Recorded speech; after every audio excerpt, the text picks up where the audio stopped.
Welcome to Hastings Outdoors, straight from the Mississippi Flyway to your hearts. Let's go! Welcome, ladies and gentlemen, to another episode of Hastings Outdoors. I am your host, Andrew, coming to you not live in any way, shape, or form, even remotely live, from the one, the only, the world-renowned Dream Building Garage, the garage where dreams are made, the Adventure Building Garage. Yes, you guessed it, ladies and gentlemen, my garage. Welcome. Come on in, have a seat, kick your feet up, take your shoes off. If your feet stink, please use the outdoor seating downwind of the garage. Welcome. Come on in. This is a long overdue podcast. I have been working constantly trying to make this happen for you guys. And as you can see, this is the Hastings Outdoors studio, nice and fancy. Quick shout out. I want to thank my lovely wife for helping me decorate this table in the most, whatever style you want to call it. I'm not sure. I wanted it kind of tacky, kind of funny, and she was more than happy to assist me in that. Got some sweet shotgun shells around the table, got some teal decoys, and then sweet honker right there in the middle. But yeah, welcome. Come on in. Enjoy the view. As you can see, So, yeah, nothing too fancy here, guys. This is a bunch of stuff I had that I all threw together, trying to make something fun. DIY, whatever you want to call it. And, yeah, actually, these seats right here, this is seats that I pulled out of my old Silverado. I had a 2008 Silverado. And unfortunately, I ended up rolling that thing 4.5 times. But by the grace of God, I'm still here. Ended up walking away from that, and it was on one of the coldest days of the year a few years ago now. And man, it was crazy. It's really weird because I was just thinking about that the other day, and I was actually kind of talking to my wife about that experience again the other day. And we were expecting, I should say, our second child, and I'd come home from work because I worked close at the time. And on the way back, I hit some slick spots and ice. It was a nice winter day. Shoot, I can't remember now. I think it was like the first week of February, maybe. Not even sure. I have no idea. But I definitely had a concussion from that, so it's kind of foggy here and there. I do remember a lot of it, though. But maybe it's time, maybe it's the effects of the concussion that happened that caused the memory lapse. But I do remember a lot of it in pretty vivid detail. And anywho, so these seats were in that Silverado. Actually, the seat I'm sitting in was the one that I could have lost my life in. So that's kind of crazy, kind of weird. But hey, kind of a memento here. I like that truck. I love that truck. That truck was very sentimental. Sentimental. It was sentimental to me because my wife and I actually had our first date in that truck. She was sitting right there, me here, obviously. And we shared our first kiss in that truck. So it's kind of a big deal to me. Yeah, I know, all mushy-gushy, romantic, whatever. But hey, you know what? If you don't love your wife, then I'll pray for you. Anywho. But yeah, so I threw these seats together, made a little metal frame for them. The rest of the truck is long gone. But yeah, I know. I wanted to save these seats. I wanted to have that in the garage. And so I decided to use it for this. Anywho. Enough about that, guys. Enough about that. So, as far as, guys, I if you listen to any of the podcasts for any length of time, I like to start the podcast with project updates. The only project I have going right now is modifications for that DIY panel blind I made. It works. It works okay. And I gotta hang on a second. Some kind of hiccup thing here. But it works okay. The only issue I found with it is that the length of the legs needs to be adjusted because carrying it out by myself, the legs are longer than the frame is. The frame I made is tall, and so it drags on corn stalks. It's kind of annoying, and I just wanted to find a way. I'm planning on moving those legs down vertically on the frame and then cutting the length back a fuzz, so they maintain the same angle, but the length of the legs is slightly less than the length or the height of the frame, I should say. That way it's nice and compact. It'll actually fit in the bed of the truck nice. It'll fit under the tonneau cover.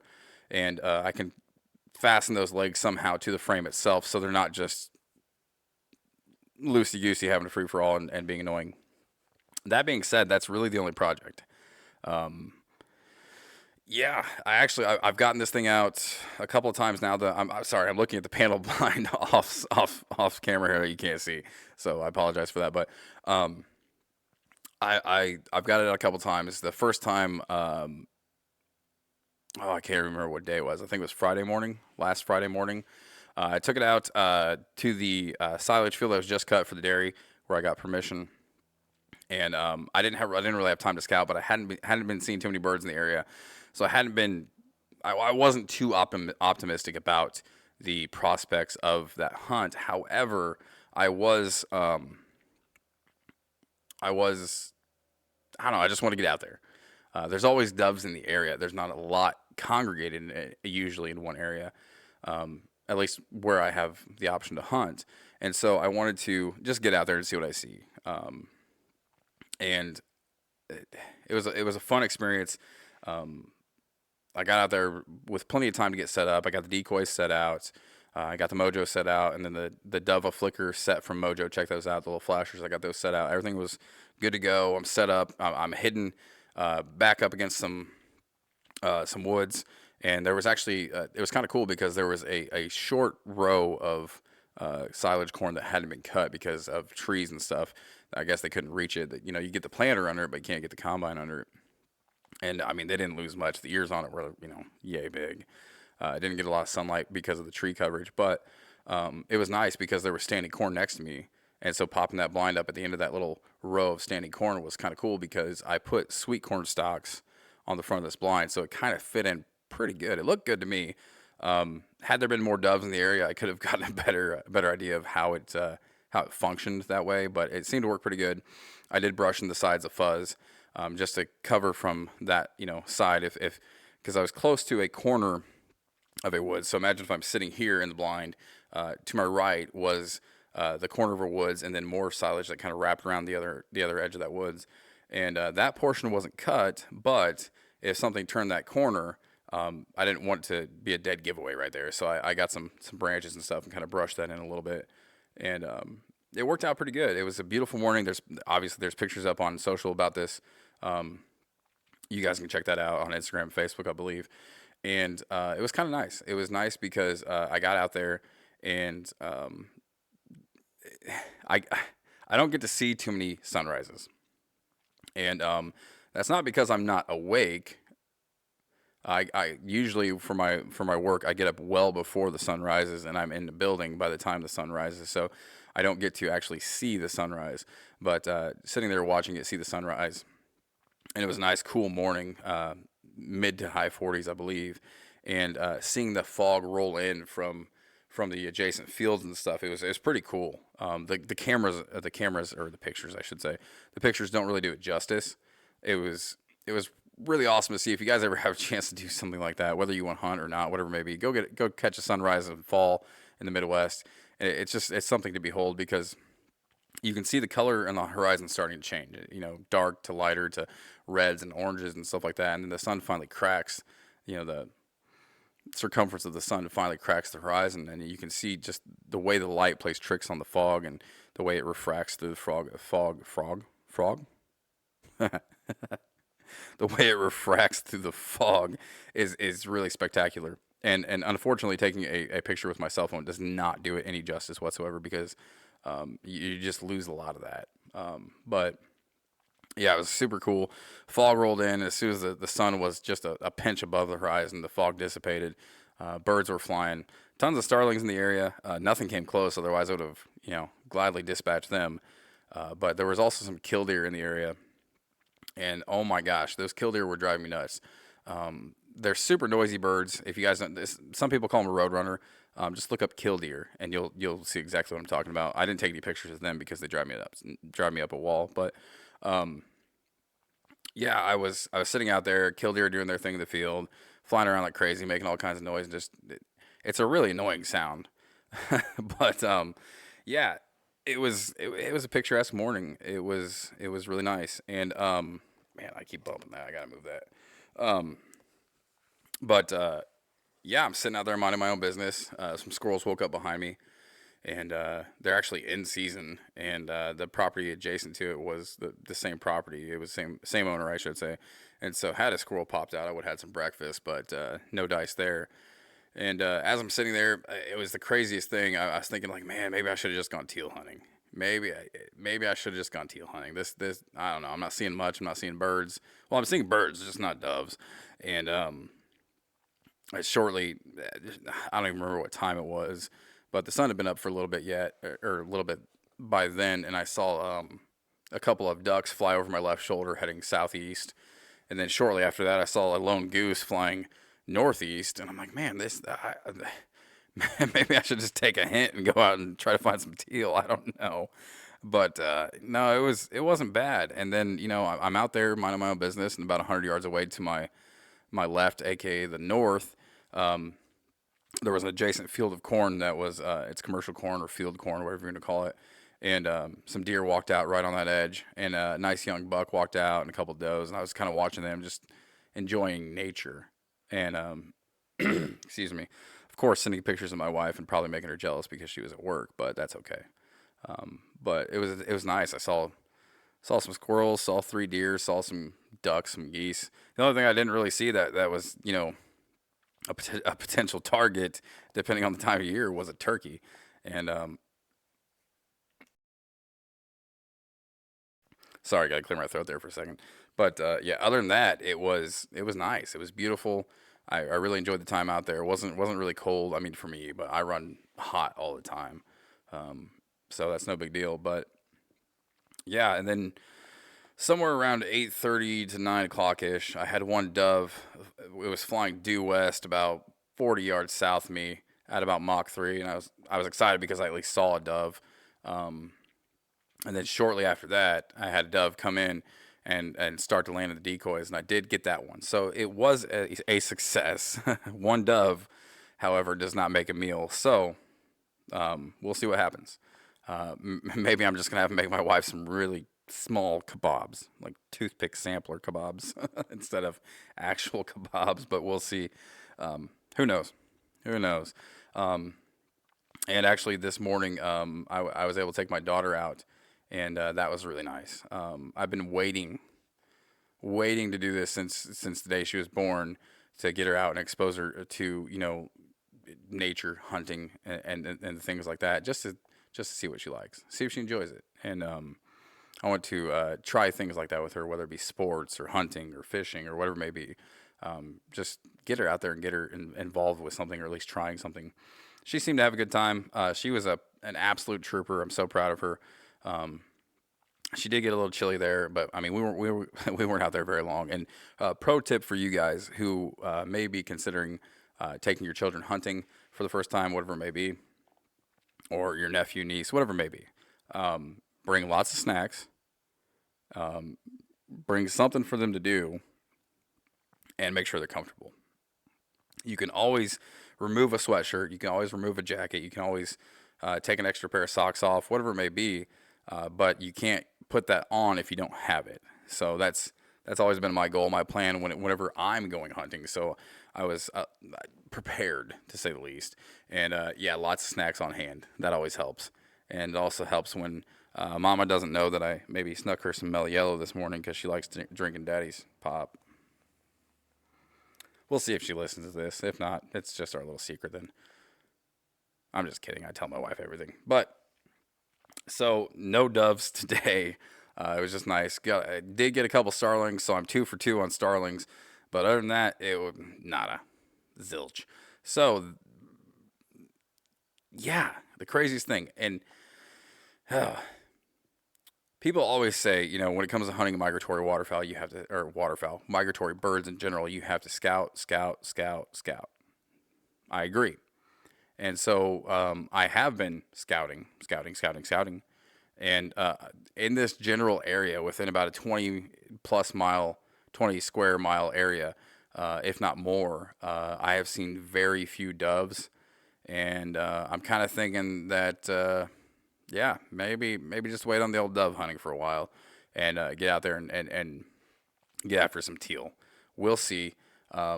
Yeah, wow. One thing I just realized, guys, is with this video recording software I'm using, I don't. Oh, there it is. Sorry. I'm new to this, new to the tech, new to the program, new to all this stuff. I've been doing a lot of stuff on the back end trying to get ready for this because it's a one man show here, guys. And I didn't know if there was a timer on here to tell me my time for recording because without that, I just be out here endlessly talking. It'd be the 11-year podcast until my wife tells me, hey, get out of the garage. But man, excuse me, allergies this year, guys. But yeah, so that doesn't help you guys at all. And if you're just listening, I apologize, but I finally found my timer there, and as of right now, in case you're wondering, you're at about 15 minutes and 25 seconds, give or take, with the intro. So there you go. Sorry. Oh man, if you can't have fun, why bother? If you can't enjoy yourself, if you can't have fun, if you can't make fun of yourself periodically, then you're probably taking yourself a little too seriously. And I don't know. That's not how I want to live my life. That's not who I am. So if you don't like it, I apologize. And yeah, so dove hunting, guys. I haven't seen many birds. Driving around, I've just been looking at power lines, looking here, there, everywhere. Just if I see a bird flying, I try to identify it as best I can. And realistically, I mean, for every 5 square miles, you might see a dove on a power line, which is kind of unusual. At least for this year. I mean, last year when I was scouting around, I did find pockets of doves, which was promising. 20 or 30 here and there. But as of right now, not much. Now, granted, that time last year, it was ballpark early October, and so maybe later I'll see a more congregated population of doves in a particular area. And Lord willing, it's a field I can hunt because otherwise I might as well just take a picture and wave. So we'll see. There is another property I was looking into to try and dove hunt, but we'll see. I think the guy has someone hunting there. It's a nice field. It butts up to I believe this farmer's planted soybeans in that field this year. But there's an actual creek, not just an irrigation ditch where the water levels tend to fluctuate. It's an actual creek that holds water year round, and lots of ag around it. There's a pasture to the north side of it for horses and whatnot, and then on the south side of it, where this farmer owns, it stays really wet. The ground does. It's not really suitable for farming equipment, and so he keeps it mowed down for the most part. And so it's pretty much just low cut grass. There's a creek, right next to it, and then off in the distance, a fuzz. I mean, this is all about a 150-yard stretch, and there's a big tree where about half of it's dead. It looks like it kind of got struck by lightning or something. Half the tree's dead, half of it has leaves, and so I mean, realistically speaking, it looks promising for dove hunting. And last year, like I said, around early October, that was one of those spots where I saw quite a few doves gathered in that area. Now, I'm not sure if last year things were behind the ball or this year things are ahead of schedule. Only time will tell, and unfortunately, it doesn't help you in the meantime. It's kind of a bummer. That's like migration reports. They're great, and the stats from last year are great. However, if it's if it's not current data, boots on the ground scouting in your area, it's not that great. So I mean, it gives you an overall kind of idea of what to expect or what you may possibly see, but outside of that, it's not much. As far as estimated breeding populations or that kind of thing, that's kind of helpful, kind of promising, but then again, it's not going to tell you what your experience is going to be once you get boots on the ground, get your boat in the water, whatever it may be, get decoys out. It's not going to tell you what that may be. That's just how it works, guys. And so, I don't know. I'm really not sure what to make of it. Like I said, I've only been out a couple times, but every time I drive around in my area, I'm looking for doves, and just have not been able to find a solid area where doves seem to be congregating and there's decent numbers worth hunting. I did see. Oh shoot, this is kind of a bummer. I did see one area a while back. It was about a week or so before season actually opened on doves. There was a fresh cut hayfield, and it was nuts. I spoke about this before, but it's a field that rectangular. Obviously, got roads on two sides of it, power lines on two sides of it, and a wooded area in the middle, and an overgrown fence row on the south end of it. And they cut the hay nice and short. It was basically a bare field at that point, and I saw easily 100+ doves just stacking on these power lines, and I was like, man, like if I could just get permission to hunt that. And it took me about 3 4 days to track down the landowner, and unfortunately for me at least, he had that property leased to somebody to hunt. And I was like, oh crap, like fiddlesticks or whatever. It's like you find you find an ideal spot, because that would have been a great spot for the morning opening of dove season, but unfortunately no access. What are you gonna do? What are you gonna do, guys? I mean, you can't do anything about it except keep knocking on that door here and there, see if maybe he changes his mind, or maybe if the guy's not leasing or whoever's not leasing it anymore, and just wait. So who knows? I am going to make note of that mentally for next year. I am going to make note of that to see if the same thing happens again, and if it's a repeated pattern that every time they cut around that time, if doves keep going back there. Because if there's some kind of pattern to it, then that may be promising in the future. Who knows? Fingers crossed. But we'll see, guys. I don't know. Don't know. You never know. That's why I got to keep asking. And with scouting, I mean, I've said this before, guys. With scouting and with trying to find a place to hunt, kind of wrap scouting up into that as far as seeking out properties, because it does you no good to get access to a property where there's nothing to hunt. That's not to say it couldn't change, not to say there's not a possibility, whatever it may be.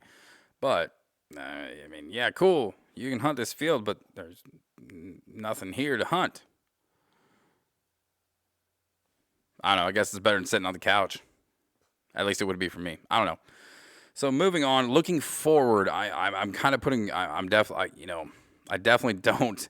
I haven't really checked dove off the list, but moving forward, we've got 6 days left for the early teal season in Indiana, at least the northern portion of Indiana where I am. It closes on September 24th, and as of this recording, it is September 18th.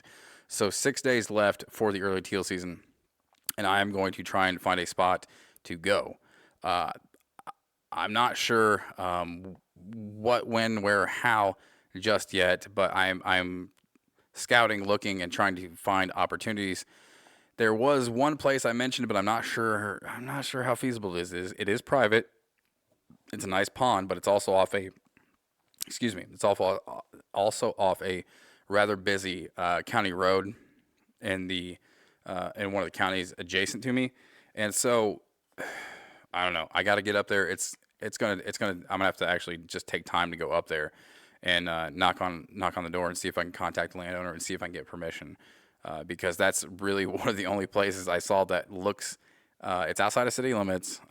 It's private, and so that would be a huntable area, and that's really one of the only places I've seen birds on the water, or in the area, I should say.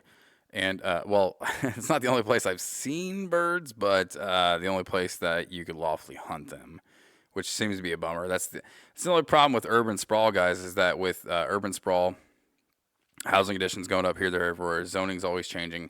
It doesn't change. Zoning doesn't change as fast as the urban sprawl does. But when you have a super populated area and you don't have a safe room to hunt in, then it's just foolishness.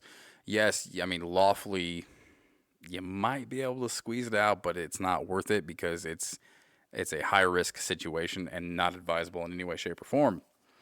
And so I've seen a lot of neighborhood ponds that are decent sized ponds, and yeah, they are stocked full of birds.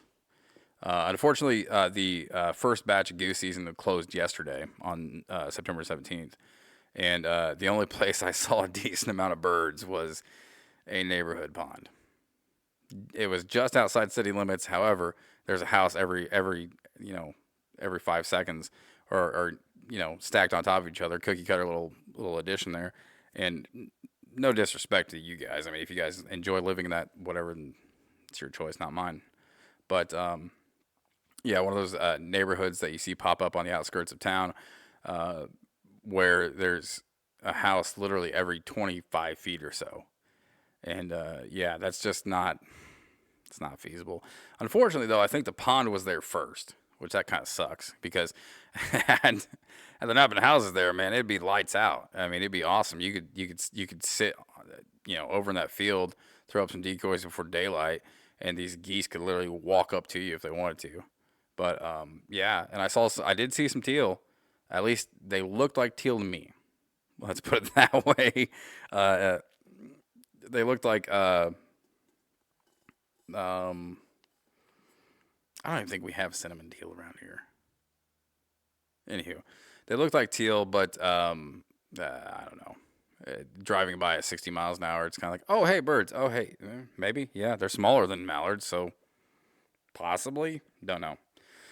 So as far as where to go with the scouting and whatnot, I did actually, my wife and I this weekend we drove to some stores she wanted to go to, and along the way I asked her, I said, hey, would you mind swinging by this place, because it was pretty much on the way, and it's a perfectly huntable spot, out in the middle of nowhere, public lake. It's not really a lake; it's more of an overglorified pond, really. But yeah, drove by there because I've seen ducks there before, which is amazing to me because out of all the bodies of water you would think to see birds on, that's not it. At least for the area that it's in. It's a super small, like literally, guys, a big pond. They call it a lake, but I feel like they're stretching it quite a bit on that one. But it's pretty shallow, creek fed, I believe. Weedy as all get out. If you were to take a boat out there, like I did try to fish it one time just to see, out of curiosity, just to see if there's anything in there, and no dice, no dice whatsoever. I found some bullfrogs. I found, I think, one small bass. I think, because that water is so thick with weeds and overgrown. Like, honestly, I don't know how that lake's not dead yet because of the overgrowth of weeds. But one small bass, I'm guessing about 5 to 6 inches long, largemouth. And I did see a sizable gizzard shad in there, though. That was interesting. That sucker would have probably been about 9 to 10 inches. But as far as that, there were zero other signs of life other than insects, weeds, and the occasional bullfrog. And unfortunately, there wasn't enough enough of a population of frogs out there to justify trying to hunt that. So yeah, but I have seen birds on it. I have seen ducks on there, and actually, I hunted it last season to no avail. But I saw birds on there, and it's relatively close. It's actually one of the closest options to my house that I can hunt, which is kind of strange. And I years ago I stumbled upon this thing by accident, not long after we moved into where we live now. And so we swung by there, and thanks to my wife being generous, because I know she wanted to get to certain stores and whatever, and we had to kind of a tight deadline. But we swung by there, and I looked. She actually pulled into the little parking area they had there. I looked around, and you can pretty much cover this entire place from the parking lot. But nothing, diddly, zilch. So yeah, I don't know. And again, guys, as far as teal goes, this year is the first year I've had a chance to hunt them, and so I'm still very much a rookie at this. Um, Last year I missed the teal season. I was still getting I was so far behind the ball, um, and whatnot, trying to get ready for my first duck season that I just didn't didn't even attempt teal season because I wasn't ready. I don't think I had a boat by then. Um, yeah, I don't remember. I'm kind of stumbling over my words and stuttering here today, Junior. But yeah, I don't think I was even remotely ready to hunt at that point in time. So yeah, so this year is the first opportunity that I've had for teal. But the only problem is you can't find any birds, and it's kind of a bummer because I forget what. Let me just look this up real quick. I saw this. I stumbled upon this page on Instagram. Actually, I think Jordan from Duck Gun Chronicles via Instagram. I think he's the one that shared it in his story or something. And I found this page. It's some sort of migration report that I wasn't aware of being a thing, and I have no idea how to find this. But they did. They basically it shows coloration across the map on populations of birds that have been spotted in the area. Anywho, populations of birds that have been spotted in the area and whatnot. And for my area, there was diddly squat. So I'm guessing that's not a good sign. Either that or nobody's reporting them. But I also haven't seen much, at least in this county. Which, if we were to have decent populations of teal moving through, I'm guessing someone would at least see them because in the county I live in, there's over 100 lakes, I believe, something like that, rivers. Well, a river, I should say, a bunch of creeks, a bunch of irrigation. There's a lot of water, guys, a lot of water. And so I don't know. I don't know. Maybe it's just a waste of time, but hey, like I said, it's way better than sitting on the couch. It's way better than farting around at home. So yeah, definitely going to get out there and try to find something. There is a couple places I haven't checked out yet, but who knows? Maybe I'll just spend tomorrow morning scouting. I don't know. I haven't made up my mind yet, guys. But more to come on that, guys. And I don't know. If I get out there, if I find something, I will definitely share it on the podcast and keep you guys informed. And I will definitely get pics up on Instagram so you guys can see that, enjoy it, whatever. Like, share, subscribe, please. And one last thing before I have to get out of here, guys. And I am going to cut this one just a fuzz shorter, just for time constraints. I am running out of time again. And I know it's kind of a common thing, but hey, I squeeze this in when I can, guys. So bear with me, I guess. But if, and this is a big if anyone out there listening to the sound of my voice or watching this, whatever it may be, if you would like to help a brother out, not me, but a brother of a brother. If you would like to help a brother of a brother out and help get Alamo hunting. Now, I know his heart's in the right place, at least as far as hunting goes. The rest of that we can work on later, and it's not hard to witness someone when they're kind of corralled and duck blind with you. But that's kind of beside the point. So if you could find it in the kindness of your hearts, I'm sorry, I crack myself up saying that every time. If you could find it in the kindness of your hearts to donate to the Get Alamo Hunting Fund so he can buy a shotgun to go hunting, then please, ladies and gentlemen, we will pass the plate. Please check out Patreon, email me, whatever it may be. Let's get this dude hunting so he can finally check that off on his man card before I have to take his card away. And yeah, let's see what we can do. Now, all three of you out there, I'm not asking you to donate a bunch. We're shooting for that $500 range or so. So call your mom, call your grandma, whatever it may be. Sell them a sweet story of this poor guy named Alamo who wants to be a man but isn't quite a man yet. Joking, but seriously though, we need to get this guy hunting. I would like to be able to take away every excuse. That way, at the end of the day, if he doesn't go hunting, it's just all on him being kind of a pansy, and then I could just poke fun at that. I don't know. Also, on the topic of friends here, old Tallahassee's been kind of a fart in the skillet here, and a flash in the pan as far as hunting goes. I know for a fact that he has time off like I have time off, possibly because we work together. Anywho, Tallahassee has yet to really, no pun intended on this one, pull the trigger on hunting, and I'm kind of worried about him. I kind of think he's wimping out. Kind of think he's just hiding in his garage and pretending he's doing something fun and not hunting. So I don't know. We'll see. So Tallahassee, if you're listening to this, dude, for real, let's go. It's in the intro of the podcast. Let's go. LATSGO. Seriously. Anywho. So if you guys would like to help Alamo out, if you'd like to give a shout out to Tallahassee for being kind of a bum right now, hit me up, guys. Check it out on socials. You can comment on whatever. Just comment Tallahassee, comment Alamo, and I'll relay the message to those guys. And if you would like to donate to the Get Alamo a Gun Fund so he can finally hunt and quit complaining and quit whining and quit pretending he wants to, Patreon, and you can even email me at Hastings Outdoors. Patreon's really the only thing I have set up right now. If I think it's set up. I don't know. Message me on socials. We'll figure that part out. And no, I'm not really asking for donations, but if you'd like to, be my guest. That's that.